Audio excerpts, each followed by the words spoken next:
இரண்டு நாடுகளுக்கு மத்தியில் இருந்த பதட்டம் திடீரென இன்றைக்கு ஒரு முடிவுக்கு வந்திருக்கிறது. ரொம்ப மகிழ்ச்சியான செய்தியாக சற்று முன்னால் வெளியாகி இருக்கக்கூடிய செய்தி தான். இன்றைக்கு ஈவினிங் 5 மணியிலிருந்து மொத்தமாக 2 தரப்பிலும் சமாதானம் சீஸ்ஃபயர் உண்டாகி இருக்கிறது.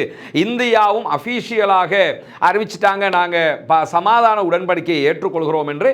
அதே நேரத்தில் பாகிஸ்தானும் நாங்கள் இந்த சமாதான உடன்படிக்கையை ஏற்றுக்கொள்கிறோம் என்று அறிவித்திருக்கிறார்கள். இன்றைக்கு மாலை 5 மணியிலிருந்து இரு தரப்பிலையும் எந்த விதமான தாக்குதல்களும் நடத்தப்படாது என்கிற செய்திகள் வெளியாகி இருக்கிறது. இந்த நிலையில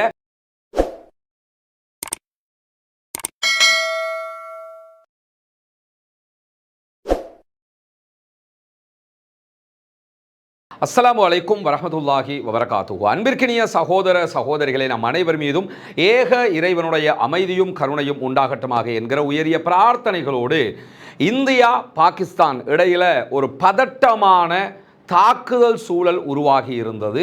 2 நாடுகளும் ஒவ்வொரு நாட்டையும் நோக்கி தாக்குதல்களை நடத்தி கொண்டிருக்கக்கூடிய செய்திகள் எல்லாம் கடந்த 3-4 நாட்களாக வெளியாகி கொண்டிருந்த நிலையில் இந்தியா பாகிஸ்தான் மேல சிந்தூர் என்கிற ஒரு அட்டாக்கை ஆரம்பிச்சிருந்தாங்க. அது சிந்தூர்னா என்னங்கிறதெல்லாம் நம்ம ஆல்ரெடி பேசிட்டோம். இதே நேரத்தில் பாகிஸ்தானும் இந்தியா மேல ஆபரேஷன் புன்யான் என்கிற ஒன்றை ஆரம்பித்திருந்தார்கள். இப்படி 2 நாடுகளும் உச்சகட்ட தாக்குதலுக்கு சென்று விடுவார்களோ என்று பயப்படுகிற ஒரு நிலை ஏற்பட்டிருந்தது. காரணம் என்னன்னா, இந்தியா எல்லா தரப்பிலும் தாக்குதலுக்குரிய ஏற்பாடுகளை செய்து கொண்டிருந்த காட்சிகளை ஊடகங்களில் பார்த்துக்கிட்டு இருந்தோம். குறிப்பாக இந்தியா தன்னுடைய கடற்படையை மொத்தமாக தயார் செய்திருக்கக்கூடிய காட்சிகளும் தொடர்ந்து வெளியாகி வந்திருந்த நிலையில் பாகிஸ்தானும் அதற்கு பதிலடியாக அவர்களுடைய தரைப்படை, விமானப்படை, கடற்படை என்று அத்தனை படைகளையும் தயார் செய்து வைத்திருந்தார்கள். குறிப்பாக தேவைப்பட்டால் அணு ஆயுத தாக்குதலையும் நாங்கள் நடத்துவோம் என்கிற செய்திகளையும் அவங்க வெளியிட்டு இருந்தாங்க. இப்படியான சூழல்ல 2 நாடுகளுக்கு மத்தியில் இருந்த பதட்டம் திடீரென இன்றைக்கு ஒரு முடிவுக்கு வந்திருக்கிறது. ரொம்ப மகிழ்ச்சியான செய்தியாக சற்று முன்னால் வெளியாகி இருக்கக்கூடிய செய்தி தான். இன்றைக்கு ஈவினிங் 5 மணியிலிருந்து மொத்தமாக 2 தரப்பிலும் சமாதானம் சீஸ்ஃபயர் உண்டாகி இருக்கிறது. இந்தியாவும் அபிஷியலாக அறிவிச்சிட்டாங்க, நாங்கள் சமாதான உடன்படிக்கையை ஏற்றுக்கொள்கிறோம் என்று.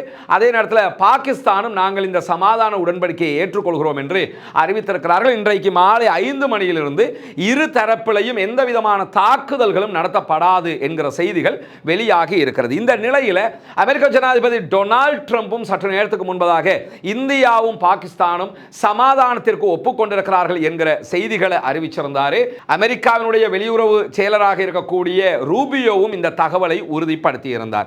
எனவே பாகிஸ்தான் இந்தியாவுக்கு இடையில ஒரு சமாதான நிலை ஏற்பட்டிருக்கு. இந்த சமாதானத்தை கொண்டு வருவதற்கு பல நாடுகளும் முயற்சிகளை செய்து வந்திருந்தார்கள். குறிப்பாக சவுதி அரேபியா இதற்கு மும்முரமாக செயல்பட்டது என்கிற செய்திகள் வெளியாகி இருக்கிறது. சவுதி அரேபியாவினுடைய உயர்மட்ட ராஜதந்திரியாக இருக்கக்கூடிய இளவரசர் ஃபைசல் பின் ஃபர்ஹான் அல் சவுத் அவர்கள் நேரடியாக பாகிஸ்தானுடைய வெளியுறவு அமைச்சரோடும் இந்தியாவினுடைய வெளியுறவு அமைச்சரோடும் பேச்சுவார்த்தைகளை நடத்தி இருந்தார். அந்த பேச்சுவார்த்தைகளுடைய தொடக்க புள்ளி தற்போது ஒரு சமாதானத்தை நோக்கி நகர்ந்திருக்கிறது என்கிற காட்சிகள் தான் மகிழ்ச்சிக்குரிய காட்சிகளாக மாறி இருக்கிறது. எனவே இன்றைக்கு 5 மணியில இருந்து பாகிஸ்தானும் இந்தியாவும் சண்டையிட போவதில்லை என்கிற ஒரு நிலையை எடுத்திருக்கிறார்கள். அதை பாகிஸ்தானும் இந்தியாவும் வெளிப்படையாகவே அறிவித்திருக்கிற காட்சிகளையும் பார்க்க முடியும். இன்றைக்கும் இந்திய பிரதமர் நரேந்திர மோடி அவர்களுடைய மிக முக்கிய ராணுவ தளபதிகள் அதே போன்று பாதுகாப்பு தரப்பினரோடு கூட்டம் நடத்திய காட்சிகளும் வெளியாகி இருக்கிறது. இந்த நிலையில 2 நாடுகளிலும் ஏற்பட்டிருக்கக்கூடிய இந்த முயற்சியை காஷ்மீர் பகுதிகளில் இருக்கக்கூடிய மக்கள் மாத்திரமல்ல, இந்தியாவில் இருக்கக்கூடிய மக்கள், பாகிஸ்தானில் இருக்கக்கூடிய மக்கள் என்று அத்தனை பேருமே கொண்டாடி மகிழ்ந்து கொண்டிருக்கிறார்கள் என்கிற செய்திகளை நம்ம பார்க்கக்கூடிய நேரத்தில் இதற்கு இடையில உண்மையிலேயே இந்த பாகிஸ்தான் இந்தியா வாரம் நீங்க எடுத்துக்கிட்டீங்கன்னா தொடர்ந்து நம்ம அவதானிச்சத்தில் கண்ட ஒரு விஷயம் என்னன்னா, ஊடகங்கள் பேசுகிற அளவுக்கு இது ஒரு பயங்கரமான இப்ப காசாவில் நடக்கிற மாதிரியான ஒரு வாராக ஆரம்பிக்கவே இல்லை. 2 தரப்பிலும் ஆயுத தாக்குதல்கள் நடைபெற்றது. ஆனால் உச்சகட்டமான தாக்குதல்கள் எங்கும் நடைபெறவே இல்லை என்கிறத நம்ம அவதானிக்க முடியுது. குறிப்பாக இந்தியா பாகிஸ்தான் பாகிஸ்தான் மேல அட்டாக் பண்ணுகிற நேரத்திலையும் பாகிஸ்தான் இந்தியா மேல அட்டாக் பண்ணுகிற நேரத்திலும் அவர்களுடைய வான் எல்லைக்கு வெளியில போய் தாக்குதல் நடத்தியதான செய்திகள் பதிவாகவில்லை. குறிப்பாக இந்தியா என்ன பண்ணாங்கன்னா, இந்தியாவினுடைய வான் எல்லையில நின்று வானத்தில் இருந்து ஏவுகணைகளை ஏவி இருக்கிறார்கள் என்பதை அல் ஜசீரா உள்ளிட்ட ஊடகங்கள் மூலமாக நம்ம புரிய முடிகிறது. அதே நேரத்தில் பாகிஸ்தானும் என்ன பண்ணாங்கன்னா, அவர்களுடைய வான் எல்லையில நின்று தான் இந்தியா மேல அட்டாக் பண்ணிக்கிட்டு இருந்தாங்க என்கிற செய்திகளை பார்க்க முடிகிறது. அதே நேரத்தில் நிறைய ஊடகங்கள், அதுலயும் தமிழக ஊடகங்கள் எல்லாம் நம்ம எடுத்தோம்னா, பாகிஸ்தானில் இருந்து 400 ட்ரோன்கள் ஏவப்பட்டது, இரவோடு இரவாக இந்தியா தடுத்தது அப்படிங்கிறது ஒரு நியூஸ். இன்னொரு நியூஸை பார்த்தா 400 600 ஆகுது, 600 800 ஆகுது. என்ன ஒரு விவகாரம்னு தெரியும். யுத்தமா இது கிரிக்கெட் மேட்சா என்ன மாதிரி? அதில் என்ன ஆச்சரியம்னு கேட்டால், இந்த ஐபிஎல்லை நிறுத்தினாங்க. இந்த ஐபிஎல் நிறுத்தும் போது அதற்கு பொறுப்பான ஒருவர் என்ன சொன்னார்னா, இதை எப்படி நிறுத்தினோம்ங்கிறத சொன்னார். சொல்லும்போது யுத்தத்தை காரணம் காட்டி நிறுத்திட்டோம்னா மேட்ச்சில் இருக்கக்கூடிய ஆயிரக்கணக்கான மக்கள் இருக்கிறாங்க, வெளியேறும்போது நெரிசல்லையே பல பேர் செத்துருவாங்க. அதனால் நாங்கள் வேறு காரணத்தை சொல்லி அரை மணி நேரத்துக்குள்ளே அற்புதமாக மக்களை எந்த ஒரு சிக்கலும் இல்லாமல் மெதுவாகவே வெளியே எடுத்துட்டோங்கிற செய்தியை சொன்னார். இதை பார்க்கும்போது எனக்கு என்ன தோணுச்சுன்னா, ஏன் அந்த நபருக்கு தோன்றிய அந்த நினைவு, அந்த எண்ணம் மற்ற யாருக்கும் தோன்றாமல் இருக்கிறது? நம்ம ஒரு பதட்டத்தை தணிக்கணும்னு இருந்தால் பதட்டத்தை தணிக்கிறதுக்குரிய வேலை செய்கிறதா, பதட்டமே இல்லாமல் இருக்கிற நேரத்தில் பதட்டத்தை உண்டாக்குறதுக்குரிய வேலை செய்கிறதா? அந்த அட்டாக்கில் அப்படி நடந்தது, இந்த அட்டாக்கில் இப்படி நடந்தது. இன்னும் பார்த்தா அந்த பாகிஸ்தானுடைய ராணுவ தளபதி கைது, எங்கே கைதானார்? அது அப்படி ஒரு சம்பவம் நடந்திருந்தா அது எவ்வளவு பெரிய ஒரு மேஜர் இஷ்யூவாக மாறி இருக்கும். அப்படி ஒரு சம்பவமும் கிடையாது. அதே நேரத்தில் பாகிஸ்தானுடைய 3 விமானங்களை சுட்டு வீழ்த்திட்டோம். குறிப்பாக F-16 வகையான விமானங்கள் பாகிஸ்தானில் இருந்து இந்தியாவுக்குள்ள வந்து தாக்குதல் நடத்தியதாகவும் அதை இந்திய ராணுவம் சுட்டு வீழ்த்திருச்சு அப்படின்னு அந்த செய்திகளை எல்லாம் நம்ம பார்க்கிறோம். முதல்ல புரிஞ்சுக்கிறங்க, F-16 வகையான விமானங்கள் பாகிஸ்தானுக்கு கொடுத்தது அமெரிக்காட்ட இருந்து அவங்க வாங்கியிருக்கிறாங்க. அந்த விமானங்களை பொறுத்தவரையில் அதை கொடுக்கும் போது அமெரிக்கா என்ன அக்ரிமெண்ட்ல கொடுத்திருக்கிறான்னு சொன்னா, இந்தியாவுக்கு எதிராக அந்த விமானங்கள் பயன்படுத்தப்படக்கூடாது. நீங்கள் சைனாவோட வார் வந்தால் பயன்படுத்துங்க, ஈரானோட வார் வந்தால் பயன்படுத்துங்க, வேறு ஏதாவது ஒரு நாட்டோட வார் வந்துச்சுன்னு சொன்னால் அப்போ பயன்படுத்துங்க. ஆனால் நீங்கள் எக்காரணம் கொண்டும் அமெரிக்கா கொடுத்த நிபந்தனையை என்னன்னு சொன்னால், இந்தியாவுக்கு எதிரான வாரில் F-16 வகையான விமானங்கள் பயன்படுத்தப்படக்கூடாது. எனவே அவங்க பயன்படுத்தவே இல்லை. இன்றைக்கும் பாகிஸ்தான் என்ன சொல்றாங்கன்னா, எங்களுடைய எந்த விமானத்தையும் இந்தியா சுட்டு வீழ்த்தவில்லை என்று சொல்லியிருக்கிறார்கள். ஆனால் இந்தியாவினுடைய 5 விமானங்கள், ரஃபேல் விமானங்களை சுட்டு வீழ்த்தினதாக பாகிஸ்தான் சொல்கிறது. இதுவரைக்கும் இந்தியா அதை மறுக்கவில்லை என்பது ஒரு கேள்விக்குறியாக இருக்கிறது. அது பொய்யாக இருக்கக்கூடும், இல்லைன்னு நான் சொல்லலை. ஆனால் அது இந்தியா மறுக்கணும், இல்லை அப்படி நடக்கலன்னு சொல்லி மறுக்கணும்.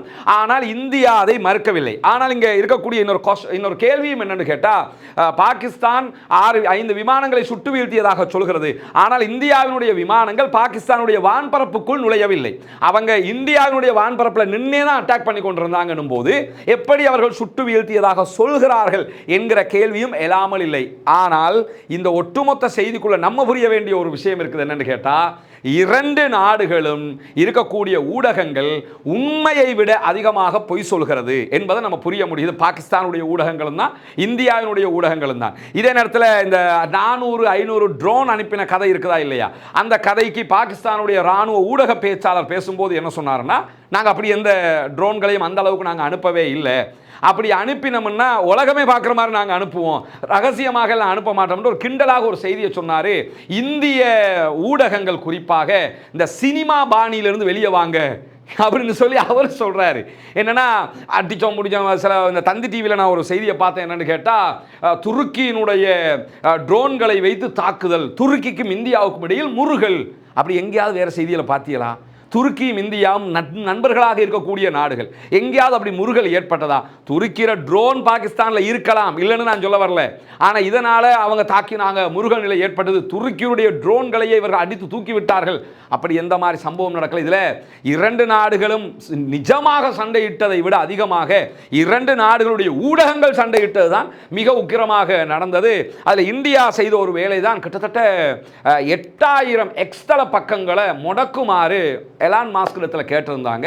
அதே மாதிரி முடக்கம் செய்யப்பட்டது. ஏன்னா எங்கள் நாட்டுக்குள்ள அது பெரிய பிரச்சனையை உண்டாக்கிருங்கிறதுக்காக அந்த முடக்கத்தை அவங்க செஞ்சாங்க. அதே மாதிரி பாகிஸ்தானும் நிறைய எக்ஸ்தல பக்கங்களை தடை செஞ்சிருந்தாங்க. பிறகு அவங்க ரிமூவ் பண்ணினாங்க. இந்தியா இன்னும் அதை ரிமூவ் பண்ணலை. பிற்பட்ட நாட்களில் அவங்க ரிமூவ் பண்ணக்கூடும். பாகிஸ்தானுடைய நிறைய ஊடகங்களை இந்தியா தன்னுடைய நாட்டுக்குள்ள தடை செய்தது மட்டுமல்லாமல் பாகிஸ்தானுடைய முன்னாள் பிரதமர் இம்ரான் கானுடைய சமூக பக்கங்கள் பலவற்றையும் இந்தியா தடை செய்திருந்தது. ஏன்னா இந்த நேரத்தில் இந்த மாதிரி செய்திகள் தேவையில்லை இந்தியா முடிவெடுத்திருந்தாங்க. ஊடக தடைகளை இந்தியா கொண்டு வந்திருந்தாங்க. பாகிஸ்தானும் அதே மாதிரியான தடைகளை கொண்டு வந்திருந்தார்கள்.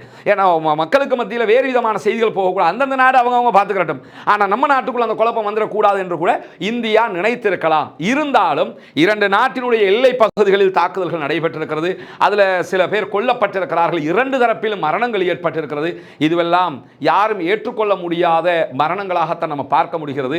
எது எப்படி போனாலும் இந்தியாவின் மீது கடந்த ஏப்ரல் மாதம் 22ஆம் தேதி காஷ்மீர் எல்லையில் நடத்தப்பட்ட ஆயுத தாக்குதல் என்பது ஒருபோதும் அங்கீகரிக்க முடியாத தாக்குதல். அந்த தாக்குதலோடு சம்பந்தப்பட்டவர்கள் மீது நடவடிக்கை எடுக்க வேண்டும். இப்ப இந்த சீஸ்ஃபயர் ஒப்பந்தத்தில் இரண்டு தரப்பும் இது தொடர்பான விசாரணைகளை நடத்துவது என்கிற ஒரு நிலைக்கு வந்திருக்கிறார்கள். நம்ம ஏற்கனவே ஒரு விஷயத்தை சொன்னோம். இந்த சிந்து நதியை நிறுத்துறது இந்த மாதிரி விஷயங்கள் தற்காலிகமாக நாங்கள் செய்கிறோம்னு வருவாங்களே தவிர நிரந்தரமாக செய்ய முடியாத விஷயங்களாக அது இருக்கு. பல ஆண்டுகள் எடுக்கக்கூடிய விஷயங்கள். இருந்தாலும் இந்தியா தன்னுடைய நாட்டை பாதுகாப்பதற்கான பல முனைப்புகளை எடுத்ததை போல பாகிஸ்தானும் தன்னை செல்ஃப் டிஃபென்ஸ் பண்ணிக்கொள்ள போறோம்ங்கிற அடிப்படையில் அவர்களும் பல முடிவுகளை எடுத்திருந்தார்கள் என்கிற வகையில் இரண்டு நாடுகளும் தங்களுடைய நாடுகளை பாதுகாத்துக் கொள்வதற்கான முயற்சிகளை செய்திருக்கிறார்கள்.